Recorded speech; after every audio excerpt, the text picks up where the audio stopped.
चलिए 10 के दमदार ट्रेड्स में स्वागत है आपका। वीरू और मैं रहेंगे आपके साथ। हमारे साथ मानस जी, आशीष जी, अमित जी पिछले शो से बने हुए हैं। साथ ही मेरे एसेट शेर खान से सोमिल जी भी जुड़ेंगे हमारे साथ मार्केट आउटलुक पर बातचीत करने के लिए। वाइट और कैपिटल एएमसी के सीईओ आशीष सोमैया जी से करेंगे खास चर्चा, और नतीजों पर एंजल वन के ग्रुप सीईओ अम्बरीश खिंगे जी भी होंगे हमारे साथ। टेक्निकल्स पर नरेश मिरानी जी से बातचीत होगी। ये सब कुछ पावर पैक्ड पैनल आपके लिए तैयार है। कुछ ही देर में शुरुआत करेंगे, लेकिन पहले एक नज़र मार्केट पर। काफ़ी वॉलेटिलिटी है आज मार्केट में। अगर आप देखें तो निफ्टी में आप माने तो एक लॉन्ग ट्रेड, एक शॉर्ट ट्रेड प्ले हुई है। इस बैंक निफ्टी काफ़ी इंटरेस्टिंग रहा है। बैंक निफ्टी आउट परफॉर्म कर रहा है, cut see ICICI bank mainly. और एक बार ज़रा कॉन्ट्रीब्यूशन रखेंगे निफ्टी का कॉन्ट्रीब्यूशन रखिएगा एक बार ज़रा, उससे थोड़ा सा आपको पिक्चर क्लियर होगी। क्लियरली आईसीआईसीआई बैंक स्ट्रेंथ में, उसका एक रब ऑफ एसबीआई पर, लेकिन एचडीएफसी बैंक रेड में और रिलायंस रेड में, उसका थोड़ा सा इम्पैक्ट आपको दिखाई देगा यहाँ पर। इसके अलावा और क्या अच्छा कर रहा है, कुछ स्टॉक्स जो चले हैं पहले उनकी बात कर लेते हैं। बीएचईएल एफएनओ का टॉप गेनर 0.4% ऊपर। इसके अलावा Torrent power, Adani power, AU small bank, Hitachi energy, trend, ये कुछ स्टॉक्स हैं जहाँ पर मजबूती है। वीकनेस वाले स्टॉक्स में क्लियरली स्टैंड आउट कर रहा है आईईएक्स 7% नीचे, जबकि सुबह प्री ओपन में 2% नीचे खुला था। मैं एक्सपेक्ट कर रहा था कि गिरेगा, लेकिन 7% गिर जाएगा ये शायद नहीं सोचा था। जियो फाइनेंस, ये भी ख़राब नंबर्स के बाद 3.5% नीचे। और इसके अलावा रियल एस्टेट स्टॉक्स, यहाँ पर प्रेशर है। लोधा डेवलपर्स लीड कर रहा है उस डिक्लाइन को, करीब 2%। लोधा डेवलपर्स नीचे है। बिरू जी हाँ, ये थी अब तक की बाजार की छोटी सी समरी। अब तक के जो कामकाज हुआ है उसका करीब पौन घंटे का भी काम करते ट्रेड पिक करते हैं। मानस जी, आशीष जी और अमित जी पिछले कार्यक्रम से इस कार्यक्रम में अभी मौजूद हैं। फ्रेश पर्सपेक्टिव लेकर सोमिल मेहता हमारे साथ जुड़े हैं इस वक्त। आप सभी को नमस्कार। सोमिल, आपके दो ट्रेड व्यू क्या है इस वक्त के? Good morning to everyone. मेरा पहला ट्रेड होगा डिलीवरी पर। डिलीवरी में एक ट्रायंगल पैटर्न का ब्रेकआउट है ऊपर की तरफ। अभी थोड़ा सा फ्लैट है। 10 डेली मूविंग एवरेज के आसपास सपोर्ट लिया है आज के ट्रेडिंग सेशन में, और ऊपर के मूव शुरू हुए हैं। यहाँ पर मुझे लगता है कि एक स्टॉप लॉस रखेंगे 454 पर, और ऊपर में मेरे टारगेट्स होंगे 495। मेरा दूसरा कॉल होगा एपीएल अपोलो। एपीएल अपोलो में भी वेरी सिमिलर एक ट्रायंगल पैटर्न का ब्रेकआउट ऊपर की तरफ हुआ है ऑन फ्राइडे सेशन। आज के ट्रेडिंग सेशन में थोड़ा सा फ्लैट है। 20 और 40 डेली मूविंग एवरेज के ऊपर चल रहा है। मुझे लगता है यहाँ पे एक अच्छा मूव बन सकता है। ऑलरेडी एक अप ट्रेंड में है। टारगेट रहेगा 2250 पर, और स्टॉप लॉस रहेगा 2060। ओके, चलिए हो गई सोमिल जी की ट्रेड्स। मानस जी, आपकी दो ट्रेड्स। तो अनुज जी, पहला स्टॉक पावर इंडिया है। पावर इंडिया में आज एक फ्रेश ब्रेकआउट देखने को मिला है। ट्रेंड पहले से पॉजिटिव बना हुआ है।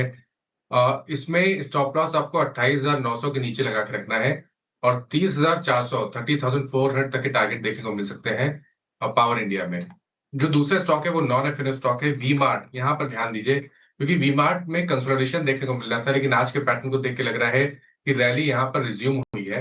करंट लेवल्स पे खरीदारी करने की राय रहेगी। आपके स्टॉप लॉस 615 रुपए के रहेंगे, और ऊपर की तरफ आपको जो टारगेट सेट करने हैं वो 685 रुपए के रहेंगे। ओके, वी मार्ट रिटेल आपका 641 पे बाय कॉल है। अमित जी, आपके दो ट्रेड्स। विनीत जी, पहला ट्रेड रहेगा फेडरल बैंक। यहाँ पे स्ट्रक्चर पॉजिटिव है। की मूविंग एवरेजेस के ऊपर स्टॉक ट्रेड कर रहा है। लगभग 295 का प्राइस है। स्टॉप लॉस रहेगा 291 का, और टारगेट्स रहेंगे 304 रुपीज के। सेकेंड कॉल, मेरा मॉर्निंग कॉल रिपीट रहेगा जेएसडब्ल्यू स्टील। जेएसडब्ल्यू स्टील में एक अच्छा हम मूव देख रहे हैं। जस्ट एक बेस से बाहर आ रहा है। की मूविंग एवरेजेस के ऊपर जस्ट निकला ही है। 1248 का प्राइस है। स्टॉप लॉस रहेगा 1235 का, और टारगेट्स रहेंगे 1270 के। ओके, जेएसडब्ल्यू स्टील, ये हो गई ट्रेड। आशीष भाई जी, आपकी दो ट्रेड इस समय की।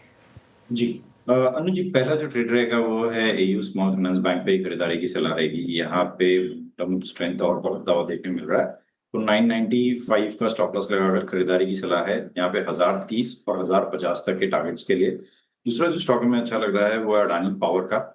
यहाँ पे भी मोमेंटम स्ट्रॉन्ग बन रहा है, और स्पेस भी पूरे पावर स्पेस में भी अच्छी बाइंग इंटरेस्ट देखने मिल रही है। तो 199 का स्टॉप लॉस लगाना है। यहाँ पे 209 और 212 तक के टारगेट्स इसमें देखे जा सकते हैं। ओके, चलिए अब आगे बढ़ते हैं और मार्केट आउटलुक पर चर्चा करने के लिए हमारे साथ वाइट ओक कैपिटल एएमसी के सीईओ आशीष सोमैया मौजूद हैं। उनसे जानते हैं कि इस बाज़ार में उनकी क्या रणनीति है। Ashish ji, good morning. Market में क्लियरली एक चीज़ तो विजिबल है, अब मार्केट ने गिरना बंद कर दिया और लोअर लेवल से तो खैर हमने 2000 पॉइंट की रिकवरी भी देखी है और हर गिरावट में बाइंग आ रही है। क्या हम अब इस युद्ध को पूरी तरीके से पचा चुके हैं, आगे बढ़ने के तैयार हैं, या ये रिस्क फैक्टर अभी भी रहेगा?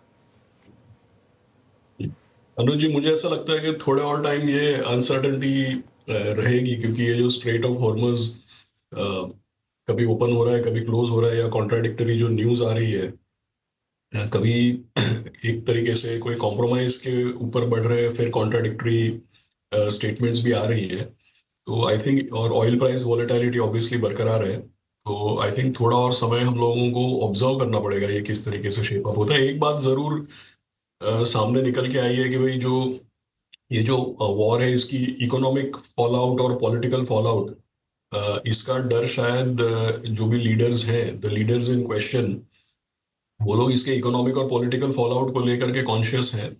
तो एक तरीके से ये दिखता है कि भाई बहुत ज़्यादा एस्केलेशन या बहुत ज़्यादा नेगेटिव शायद ना हो, लेकिन फिर भी क्या ये मामला पूरा हमारे पीछे है अभी, और क्या हम आगे निकल आए हैं, ये शायद बोलना अभी मुश्किल है। तो इस तरीके से वॉलेटिलिटी बरकरार रहेगी, और फिर अगर इसमें से जैसे निकलते हैं तो डेफिनेटली आपको यूएस मार्केट, यूएस इकोनॉमी, इसके भी काफ़ी तरह तरह के, मतलब स्टॉक मार्केट कुछ और दर्शा रहा है, लेकिन इकोनॉमिक डेटा और दूसरी चीज़ें कुछ और पॉइंट आउट कर रही है। तो आई थिंक थोड़े समय के लिए वॉलेटिलिटी रहेगी, मुझे ऐसा लगता है। ओके, थोड़े समय के लिए वॉलेटिलिटी रहेगी। तो इस समय आपकी पोर्टफोलियो अप्रोच क्या है? क्योंकि अब अर्निंग सीजन भी शुरू हो गया है। कैपिटल मार्केट स्पेस में हमने देखा मैसिव आउट परफॉर्मेंस आई, नंबर्स अच्छे आए। इस समय आप पोर्टफोलियो अप्रोच क्या रखेंगे स्टॉक मार्केट्स में? अनुज जी, हम लोगों के लिए अगर आप एक्चुअली, क्योंकि ऑब्वियसली इसमें एब्सोल्यूट परफॉर्मेंस भी होता है, रिलेटिव परफॉर्मेंस भी होता है। मैं जानता हूं कि निवेशक हमेशा ज़्यादा समय में ज़्यादातर एब्सोल्यूट रिटर्न देखते हैं, भाई एक पॉइंट से दूसरे पॉइंट उनका कितना रिटर्न बना और कौन से फंड ने कितना रिटर्न दिया। लेकिन ऑब्वियसली हम लोग मार्केट कंडीशंस को लेकर के हमेशा सचेत रहते हैं, और हम लोग रिलेटिव रिटर्न्स देखते हैं भाई इंडेक्स के मुकाबले, क्योंकि हर फंड का एक इंडेक्स है। तो इंडेक्स के मुकाबले किस तरीके से फंड को पोजीशन किया जाए, और इंडेक्स के मुकाबले किस तरीके से आउट परफॉर्मेंस जनरेट किया जाए। तो जहां तक आउट परफॉर्मेंस का सवाल है, एक्चुअली पिछला 1-1.5 साल हमारे लिए अच्छा रहा है, और ये इस तरीके का जो माहौल है, ये आउट परफॉर्मेंस के लिए थोड़ा बेटर रहता है, क्योंकि स्टॉक पिकिंग से आउट परफॉर्मेंस आती है। अगर आप 2023-2024 की शुरुआती दौर का माहौल देखें, तो स्टॉक सिलेक्शन का असर कम हो जाता है। आप कौन से सेक्टर में और कौन से फैक्टर्स में बैक कर रहे हैं, उससे ज़्यादा परफॉर्मेंस आती है। तो ये समय हमारे लिए बढ़िया है, क्योंकि बॉटम अप स्टॉक पिकिंग से ज़्यादा काम होता है। हर एक सेक्टर के अंदर कुछ कंपनियां अच्छी कर रही होती है, कुछ नहीं भी अच्छी कर रही होती है। तो अप्रोच ये है कि भाई इंडेक्स से रिलेटिव किस तरीके से आउट परफॉर्मेंस निकाला जाए। तो अगर आप हमारा पोर्टफोलियो और BSE 500 का इंडेक्स देखते हैं, तो सेक्टर्स और फैक्टर्स पे कोई बहुत ज्यादा भारी डिफरेंस नहीं है, लेकिन स्टॉक पिकिंग जो है हर सेक्टर के अंदर, वो इंडेक्स से बिल्कुल हटके है। मतलब पोर्टफोलियो 60% एक्टिव है, लेकिन सेक्टर्स वगैरह को लेकर के कोई बहुत ज्यादा इम्बैलेंस नहीं करते हैं पोर्टफोलियो। ओके, ठीक है। सेक्टोरियल बैलेंसिंग आपकी उसी प्रकार की है। अच्छा आशीष जी, नमस्कार पहले मेरी तरफ से। मैं ये प्रश्न पूछूंगा, अगर आप बाजार को इस वक्त रीड करें, प्राइस परफॉर्मेंस को देखें और स्टॉक्स के मूवमेंट को देखें, तो बाजार ने एक होता है ना, गियर शिफ्ट कर लिया है अपना, अलाइनमेंट है ना, मौजूदा सर्कमस्टेंसेस के अनुसार। अगर क्रूड वरीज, चिंताएं, सर्कमस्टेंसेस खराब ही रहे, तो लेट्स फोकस ऑन पावर, है ना, आप कोल पे फोकस कीजिए। ये स्टॉक्स के बिहेवियर को देख के नजर आ रहा है। Look at NTPC, Tata power, Torrent power. आप लोगों ने किस प्रकार से शिफ्ट किया है क्रूड को देखते हुए अपने आप को, अपने पोर्टफोलियो को?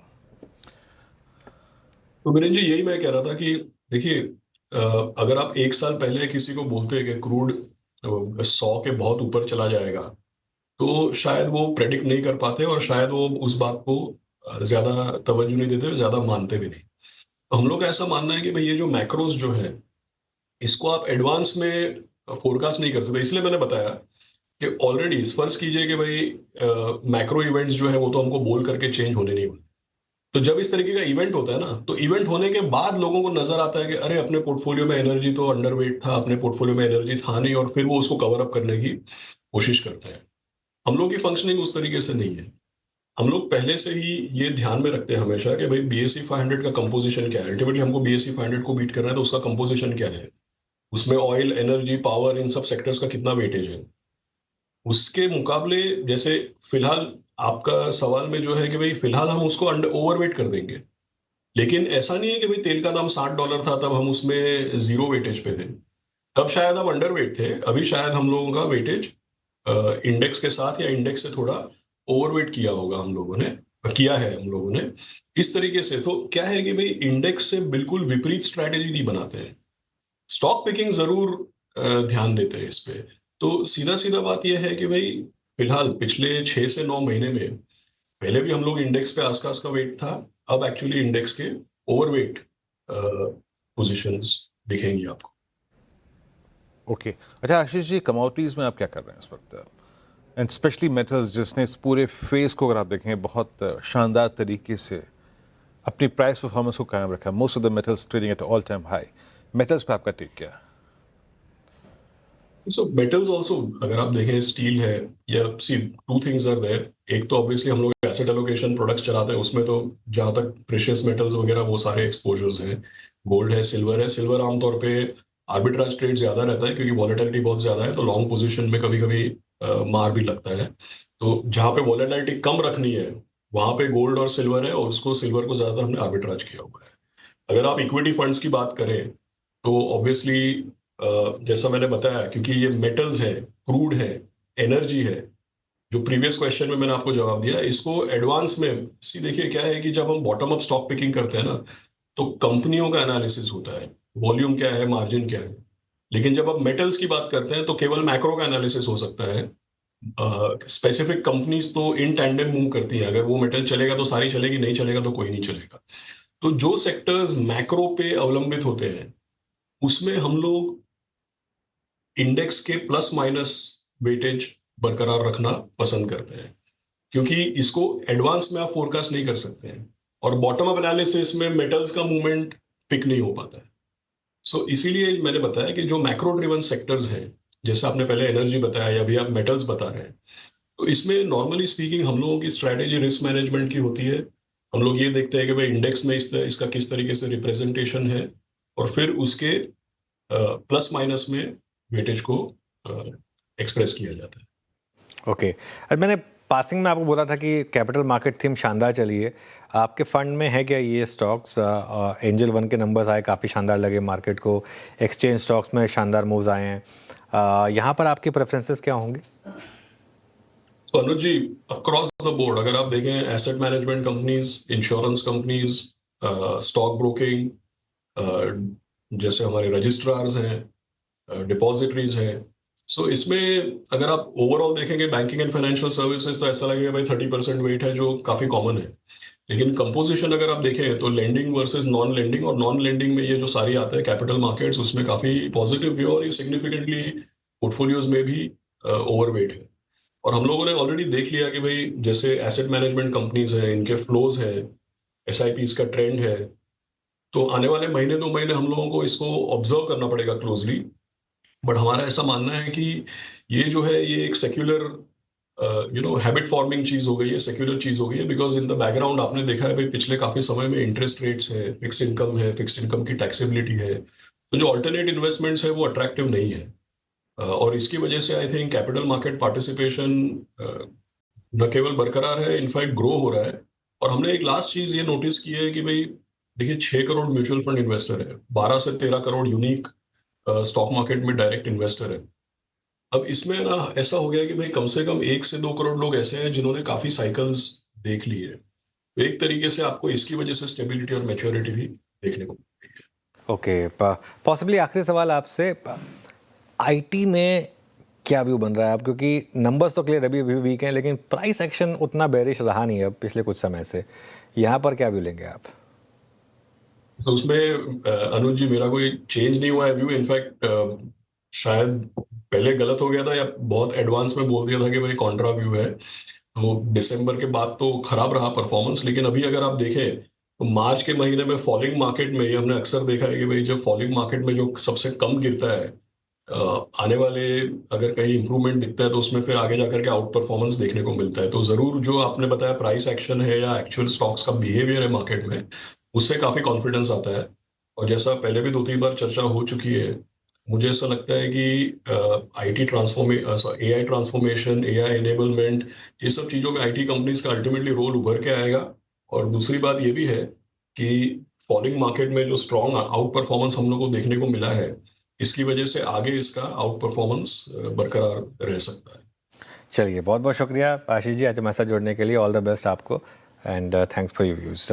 आगे बढ़ते हैं। अब हम बात कर रहे थे कैपिटल मार्केट थीम की। क्लियरली जो स्टॉक स्टैंड आउट कर रहा है, एक महीने का चार्ट रखिएगा एंजल वन का, और शानदार नतीजे आए एंजल वन के। चौथी तिमाही में भी कंपनी ने शानदार नतीजे पेश किए हैं और कंपनी का मुनाफा जो है वो करीब करीब 19% और रेवेन्यू करीब करीब 9% बढ़ा है। ये मैं ध्यान रखिए क्वार्टर ऑन क्वार्टर नंबर्स की बात कर रहा हूँ, क्योंकि कैपिटल मार्केट में कोई सीजनैलिटी तो होती नहीं है, तो इसलिए थोड़ा इन नंबर्स को उस तरीके से देखना ज़्यादा वाजिब रहता है। मार्केट शेयर भी इन्होंने एफएनओ में गेन किया, हालांकि कैश में शायद थोड़ा सा एक डेंट पड़ा है। हमारे साथ एंजल वन के ग्रुप सीईओ अम्बरीश केंगे जुड़े हैं, उनसे बात करते हैं। अम्बरीश जी, गुड मॉर्निंग। हर क्वार्टर आपसे बात होती है हमारी, ये क्वार्टर कुछ अजीब ही मतलब जैसे कहते हैं ना विचित्र रहा, क्योंकि काफ़ी कुछ था मार्केट में। वॉलेटिलिटी एकदम अपने चरम पर थी, खास तौर से मार्च में। पहले तो ये बताइए, जो आपका स्ट्रॉन्ग रेवेन्यू ग्रोथ रहा क्वार्टर ऑन क्वार्टर 9% की, प्रॉफिट ग्रोथ रही 19% क्वार्टर ऑन क्वार्टर की, ये आपने कैसे अचीव की और ये नंबर सस्टेनेबल हैं क्या? अनुज जी, थैंक यू अगेन। आपसे बात करके हमेशा अच्छा लगता है, तो thank you for inviting me यहाँ पर। देखिए, हम लोगों का बहुत ही सिंपल है। हम लोग क्वार्टर और क्वार्टर देखते हैं, लेकिन हम लोगों का जो नज़रिया है वो बहुत लॉन्ग टर्म है। 5 से 10 साल सोचते हैं और रोज रोज हमको एग्जीक्यूट करना है ठीक डायरेक्शन में, स्ट्रैटेजी डिसाइड करते हैं और उसमें मूव करते रहते हैं। फिर क्वार्टर्स आगे ऊपर नीचे होते रहते हैं। बट आपने जैसे बोला क्वार्टर ओवर क्वार्टर ग्रोथ आप ये बोल रहे थे, बट अगर आप ईयर ओवर ईयर देखें तो रेवेन्यू जो है वो करीब 39% ग्रॉस रेवेन्यू इंक्रीज हुआ है और पैट जो है 83% इंक्रीज हुआ है। तो काफी अच्छा परफॉर्मेंस रहा है। बट हमारा ये नजरिया है, the best way to execute it, रोज आप एग्जीक्यूट करें सही डायरेक्शन में। और मैक्रो, हम बहुत बड़े बिलीवर्स हैं इंडिया के मैक्रो में। बहुत हेडरूम है अभी कैपिटल मार्केट्स में, बहुत कम लोग हैं उस मार्केट में अभी, बहुत कम वेल्थ है। 5 से 10% वेल्थ होगी लोगों की कैपिटल मार्केट में इस समय इक्विटीज में।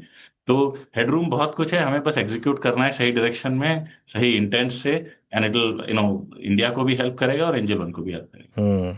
लेकिन हमें ये थोड़ी सी ना, आपकी बात जो मुझे थी ना, थोड़ी सी मुझे इसमें डाइकोटमी दिख रही है, क्योंकि बिल्कुल आप एक तरफ तो ये बात कह रहे हैं कि मैक्रो पर एक ऑब्वियसली एक बड़ा पॉजिटिव बेट ले रहे हैं, लेकिन आपका कैश मार्केट शेयर लगातार गिर रहा है और एफएनओ मार्केट शेयर आपका लगातार बढ़ रहा है। तो कहीं ना कहीं ये डाइकोटमी को कैसे एक्सप्लेन करेंगे? क्योंकि देखिए, at the end of the day F N O market में वल्नरेबिलिटी रहेगी, कभी भी सेबी, फाइनेंस मिनिस्ट्री और स्ट्रिक्ट मेजर्स लेकर आ सकता है। आपने इस क्वार्टर में भी करीब करीब 1% मार्केट शेयर खोया है कैश में, हालांकि एफएनओ में आपका मार्केट शेयर बढ़ा है और अब एफएनओ जो है वो आपका करीब करीब 47% हो गया रेवेन्यू का। तो कहीं ना कहीं ये रिस्की बेट नहीं हो रही है आपके लिए? देखिए, हम लोग बहुत बड़े बिलीवर है कि लॉन्ग टर्म हम लोग वेल्थ क्रिएट करेंगे अपने कस्टमर्स के, इंडिया के लिए। मैं आपको कैश वाला बताता हूँ कि क्या हुआ उसमें। जनरली क्या होता है मार्च में, बिकॉज हमारे जिस तरह के रिटेल इन्वेस्टर्स हैं, मार्च में हर साल आप देखेंगे थोड़ा सा गिराव आता है हमारे मार्केट शेयर में कैश में। एक तो वो है। दूसरी चीज ये है कि इस बार जो मार्च रहा, जैसे आपने कहा, मार्च बहुत ही विचित्र रहा। कितना बहुत कुछ हो रहा था वर्ल्ड इकोनॉमी में, तो उसके वजह से भी आपने वो कैश में देखा। बिकॉज जो जिस तरह के रिटेल इन्वेस्टर्स हैं, हम लोग पूरे पैन इंडिया, हर तरफ, हर हर सेगमेंट के लोगों को चाहते हैं कि वो आए इक्विटीज मार्केट में। तो वो लोग जब इस तरह का अनसर्टेनिटी होती है तो वो लोग नहीं आते हैं और वो लोग मार्केट से दूर रहते हैं। जो आप देखेंगे अभी, और हम लोग हर महीने करते हैं अपने डिक्लेयर मार्केट शेयर, तो वो जब हम मई में करेंगे तो आपको बहुत ही सिग्निफिकेंट बाउंस बैक मिलेगा उसमें, बिकॉज ऑफ जो मैंने फैक्टर्स बताया। ओके अच्छा अमरीश जी, वीरेंद्र बोल रहा हूँ। आपके क्लाइंट बेस में एक सब्सटेंशियल जंप है, और मैं अगर इस पूरे क्वार्टर की एसेट क्लास की प्राइस परफॉर्मेंस को देखूं तो जनवरी को डोमिनेट किया था कमोडिटीज़ ने, जब गोल्ड और सिल्वर में वो बहुत ही हिस्टोरिकल मूव आया था। कमोडिटीज़ ने कितना डिलीवर किया, और इस टोटल क्लाइंट बेस में शिफ्ट कमोडिटीज़ की तरफ आपके ट्रेडर्स का कितना बढ़ रहा है? कमोडिटीज जनरली अगर आप देखें कमोडिटीज का वॉल्यूम काफी बढ़ रहा है, बट ऐसा नहीं है कि बहुत ही मेजर शिफ्ट हो उसमें। हमारा करीब 7% रेवेन्यू था इस बार के क्वार्टर में कमोडिटीज के ब्रोकरेज में से। सो अच्छा अच्छा बढ़ाव मिल रहा है हमको, वहां पे अच्छी बढ़ोतरी हो रही है। लेकिन ऐसा नहीं है कि बिल्कुल रनअवे चीज हो, बिकॉज उसमें काफी वोलेटिलिटी आई। बट कई बार क्या होता है कि ज्यादा वोलेटाइल होने से भी उनके प्राइसेस बढ़ जाते हैं, कई बार कुछ लोग दूर रहते हैं उससे। तो बहुत ज्यादा वोलेटिलिटी भी अच्छा नहीं होता है किसी भी मार्केट के लिए। So I think in general steadily grow करें मार्केट्स, लोग अपना इन्वेस्ट करें, वेल्थ बनाए, दैट इज वो हमारी इच्छा है, वो अच्छा है लोगों के लिए। अच्छा अमरीश जी, आप क्योंकि इस बार भी आपके एबिटा मार्जिन्स कर आप देखें 41% रहे हैं, लगभग 39.7 के वर्सेस आगे जाके मार्जिन्स की पिक्चर क्या रहेगी? और एक और चीज़ बात पूछना चाहूँगा, आपने वो आईपीएल में एड स्पेंड्स काफ़ी रखे थे, अगले वर्ष के लिए एड स्पेंड्स का आपका आउटलुक क्या है? सो वीरेन जी, पहला जो सवाल है आपका, उसमें हम लोग जो मार्जिन्स देखते हैं ओवरऑल कंसोलिडेटेड बेसिस पे भी मार्जिन अच्छे रहे जैसा आपने कहा, बट हम लोग जो गाइडेंस देते हैं और जो मार्जिन्स देखते हैं वो हम देखते हैं ब्रोकिंग और डिस्ट्रीब्यूशन के, क्योंकि वो जो बिजनेस है थोड़ा ज्यादा मेच्योर बिजनेस है, उसमें भी बहुत हेडरूम है लेकिन मेच्योर बिजनेस है। तो उसमें जब हमने शुरू में साल में एनालिस्ट ने भी पूछा था कि क्या रहेगा मार्जिन, तो हमने बोला था 40 से 45% आएगा। और इस बार वो अगर आप देखें ब्रोकिंग और डिस्ट्रीब्यूशन में हमारा 44.6% है, तो करीब करीब 45% है। अब उस बिजनेस में ब्रोकिंग और डिस्ट्रीब्यूशन में इसको आपको नॉर्मल समझना चाहिए, और यहां से मुझे लगता है और मार्जिन एक्सपेंशन होगा। जिस तरह से हमें दिख रहा है बिजनेस और जिस तरह से हम एफिशिएंट रहेंगे और रेवेन्यू बढ़ाएंगे, तो आपको इसमें मार्जिन एक्सपेंशन दिखना चाहिए। मैं एग्जैक्टली इसमें गाइड नहीं करना चाहता, बट ऑलरेडी हमने बता दिया कि ये बेस है, तो थोड़ा बहुत गाइडेंस इसमें मिल ही जाता है। अब जहां तक आपने आईपीएल स्पेंड की बात की, हमें लगता है आईपीएल जो है बहुत ही अच्छा प्रॉपर्टी है, बहुत लोग देखते हैं, उसकी जो पॉपुलैरिटी है बढ़ रही है। तो हम लोग प्रोपोर्शनेटली करते रहेंगे स्पेंड, तो आपको सिमिलरली स्पेंड दिखेगा जो लास्ट ईयर किया उसके जितना, मे भी थोड़ा सा ज्यादा दिखेगा। थोड़ा बहुत इन्फ्लेशन भी होता है, थोड़ा बहुत हम आगे नीचे आगे पीछे करते हैं, बट उसी रेंज में आपको इसका दिखेगा, क्योंकि हमारा जो 5 साल का तो आईपीएल का हमारा है ही स्पॉन्सरशिप, तो वो तो हम करते ही हैं, उसके ऊपर हम एड स्पेंड भी करते हैं। बट वो बहुत यूजफुल है लॉन्ग टर्म में, लोगों को एंजल वन के बारे में पता चल रहा है उसके थ्रू। Okay, fair enough. अच्छा, एक चीज़ मैं देख रहा था, आपकी एम्प्लॉय कॉस्ट ऑलमोस्ट मोर और लेस सेम रही है, और आपने कॉन कॉल में भी ये कहा है कि एम्प्लॉय कॉस्ट FY26 वाली FY27 में भी रहेगी। अब मैं एक अजम्पशन ले रहा हूँ कि इतनी स्ट्रॉन्ग ग्रोथ वाली कंपनी, एक सर्विसेज कंपनी जिसमें पीपल एक एसेट होते हैं, उसमें आई एम श्योर कि और जिस तरीके की न्यू एज ब्रोकरेजेस इस समय हैं, क्या आपको कहीं ना कहीं इसमें पोचिंग का रिस्क नहीं लगता? और ये क्या एक मतलब ये आप कैसे कर पाएंगे कि उसी लेवल पर FY26 के लेवल पर ही एम्प्लॉय कॉस्ट FY27 की रहेगी? क्या ज़्यादा AI इंटीग्रेशन होगा, overall number of people come होगा? थोड़ा इसको एक्सप्लेन कर सकें अगर तो। सो अनुज जी, अगर मैं आपको थोड़ा सा अलग नजरिया दूं इसमें, आपने कहा कि आप लोग सर्विसेज कंपनी हैं। ये ब्रोकिंग जो है, अब हम लोग जो है टेक्नोलॉजी कंपनी है, सर्विसेज कंपनी नहीं रहे, क्योंकि सर्विसेज कंपनी में क्या होता है कि जब भी आपको एक्सपैंड करना है आपको ज्यादा लोग ऐड करने पड़ते हैं, बिकॉज लोग सर्विस कर रहे हैं। तो उस हिसाब से अब जो है हमारे कस्टमर्स को मोस्टली टेक्नोलॉजी सर्विस कर रही है। जो हमारा एपी बिजनेस भी है, जो जो ऑथराइज पर्सन हैं हमारे, वो भी बड़ा लंबा चौड़ा बिजनेस है हमारा। उसमें भी हम लोग टेक्नोलॉजी बहुत यूज करते हैं। हमारे पास एनएसटी प्लेटफॉर्म करके है, तो उसके थ्रू टेक्नोलॉजी हम यूज करते हैं। अब आप जो देख रहे हैं कि क्यों बढ़ नहीं रही है हमारी एम्प्लॉय कॉस्ट, क्योंकि हमने एक बेस बना लिया है प्लेटफॉर्म का। तो एक बार वो टेक्नोलॉजी का ये फायदा होता है कि आपने एक बार वो बेस बना लिया, तो उससे आपको ऑपरेटिंग लेवरेज मिलता जाता है। तो हमने जो बना लिया है अपना बेस टेक्नोलॉजी का, उसको इम्प्रूव करते रहेंगे, एंड उसमें फिर इतना ज्यादा आपको बढ़ाने की जरूरत नहीं पड़ेगी। बट हमारे पास बहुत ही स्मार्ट एम्प्लॉयज हैं। आई डोंट थिंक ऐसा कोई पोचिंग का रिस्क है हम लोगों को। सी, जहां पर उनका सबसे अच्छा हो सके वहीं एम्प्लॉयज को काम करना चाहिए, और हमारा ये रहेगा, हमारी ये जो एफर्ट रहेगा कि हम उनके सबसे अच्छा एक्सपीरियंस दें, वहीं यहाँ पे सबसे ज्यादा अच्छी तरह सीख पाएं, और जो हो सकता है उनको हम कॉम्पेंसेशन सही दें, मार्केट रेट्स पर दें। तो हम लोगों को तो अच्छा लग रहा है आगे बढ़ के, आई थिंक काफी ब्राइट है। एआई कंटिन्यू टू कर रहे हैं हम लोग, यूज आस्क एंजल लॉन्च किया हम लोग के यहाँ, कोडिंग में भी काफी एआई को यूज कर रहे हैं, उसके बारे में और भी बात कर सकते हैं। लेकिन केवल एआई की बात नहीं, यह है कि हमने एक प्लेटफॉर्म बेस बना लिया है, अब उस बेस से हम काफी कुछ लॉन्च कर सकते हैं। ओके अमरीश जी, बहुत बहुत शुक्रिया, खुल के बातचीत हुई आपसे हर मुद्दे पर और नंबर्स पर। बहुत बहुत शुक्रिया आप इस कार्यक्रम में शामिल हुए और आपको अगले क्वार्टर के लिए, अगले पूरे फिस्कल के लिए बहुत बहुत शुभकामनाएं CNBC आवाज की टीम की तरफ से। Thank you. चलिए भी काम करते हैं, इस चर्चा के विषय को मोड़ते हैं। नरेश मिरानी हमारे साथ जुड़ चुके हैं। नरेश, गुड मॉर्निंग, कार्यक्रम में स्वागत है। नरेश, आज हम एक रेंज में है, बट स्टॉक स्पेसिफिक अपॉर्चुनिटीज आपको कहाँ नजर आ रही है आज? Good morning. तो स्टॉक स्पेसिफिक अपॉर्चुनिटीज दो जगह पे रहेगी। सबसे पहले बाई रहेगा पॉलिसी बाजार में, जहां पे एक शॉर्ट टर्म रेंज बनी थी, लोअर एंड पे 1530 1550 का ब्रेकआउट हो गया और लास्ट 2 दिन से क्लोज भी हो रहा है ये रेंज पे। तो यहाँ से एक मूव टुवर्ड्स 1750 आ सकता है। 1550 का स्टॉप लॉस होगा। दूसरा बाय रहेगा पावर ग्रिड पर, जहाँ पे कंटिन्यूसली रिलेटिव आउट परफॉर्मेंस है ऑल इंडाइसेस की तरफ, और पावर स्टॉक्स में मोमेंटम भी स्ट्रांग है और ये स्टॉक ने अभी भी एक शॉर्ट टर्म फ्लैग ब्रेकआउट दिया हुआ है। तो यहाँ पे 315 का स्टॉप लॉस होगा, 335 का टारगेट होगा। ओके नरेश जी, गुड मॉर्निंग। ICICI बैंक पर क्या व्यू है आपका? सो ICICI बैंक भी पॉजिटिव है। अगर हम देखें पूरे बैंकिंग सेक्टर में, तो ICICI और एक्सिस है जो ये करंट रिकवरी में और अदरवाइज भी थोड़े लॉन्गर टर्म पे भी जो रिलेटिव स्ट्रेंथ में। तो ICICI में शॉर्ट टर्म में एक 1450 तक का अपसाइड लगता है। ऑलराइट नरेश जी, बहुत बहुत शुक्रिया अपनी ट्रेडिंग कॉल्स हमारे साथ शेयर करने के लिए। इस शो को समेट रहे हैं और मार्केट वापस डे हाई की तरफ बढ़ रहा है। निफ्टी फिर एक बार 24,400 पर, दूसरी बार निफ्टी ने वो आपको डिप दी, दूसरी बार मार्केट ने उसको रिवॉर्ड किया, फिर वही जोन काम कर रहा है एक बार फिर से, जो इस पर हमने बात भी की थी। और बैंक निफ्टी लेकर आइए एक बार ज़रा। बैंक निफ्टी अब बढ़ रहा है उस 57,000 के कंजेशन जोन की तरफ। ध्यान रखिएगा 57,300 पर 200 डे मूविंग एवरेज है और मिड कैप इंडेक्स ये भी अब वापस ग्रीन में आ रहा है। चलिए वीरू और मैं आपसे अलविदा कहेंगे आप, और अगले शो के लिए यानी ट्रेडर्स हॉटलाइन के लिए श्रेया वापस आपको दिखेंगे। तो जुड़े रहिए CNBC आवाज़ के साथ।